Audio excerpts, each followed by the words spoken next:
It's nearly 8 p.m. on Monday evening, April 6th.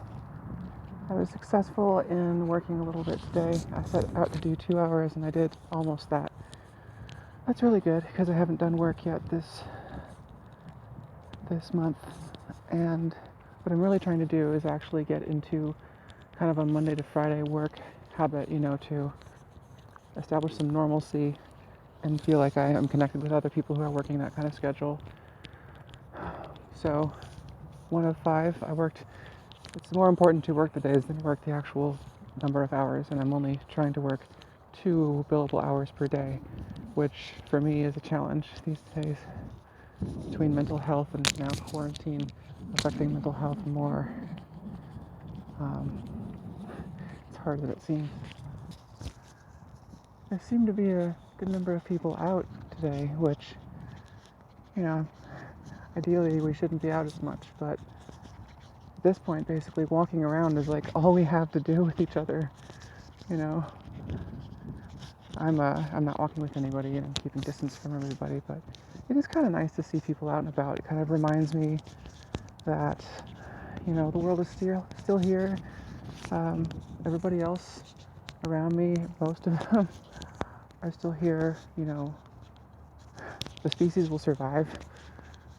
It's sucking and nobody knows what's going to happen, and everybody's kind of like, I feel like we're all going through a little bit of like collective trauma and grief that nobody even really is. It's like this slow tidal wave of, vaguely bad for me. It's a lot worse for some people, but just sort of like, sort of forgetting that the entire world is going through this to some degree right now, and just continually trying to be, just go easy on myself and go easy on everyone else, and,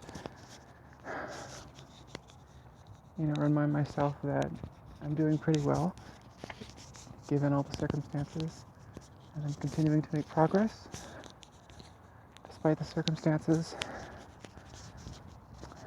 Anyway, it's a really lovely day. Sunset. I don't know if you can see it very well. It's like a really nice temperature. I'm not wearing a lot, like just one extra layer. It's kind of nice. And the sky is a beautiful tapestry of blues and grays and orange pinks and purples and whites. And I'm walking under these pretty trees. It's kind of a nice idyllic scene right here. I really like this amount of lighting. I'm not the only one who really likes twilight. Daytime can be a little too bright for me sometimes. Last summer I was depressed a lot, and for whatever reason I found the light depressing. And I started feeling a little better when it got less light and rainy. Brains are weird.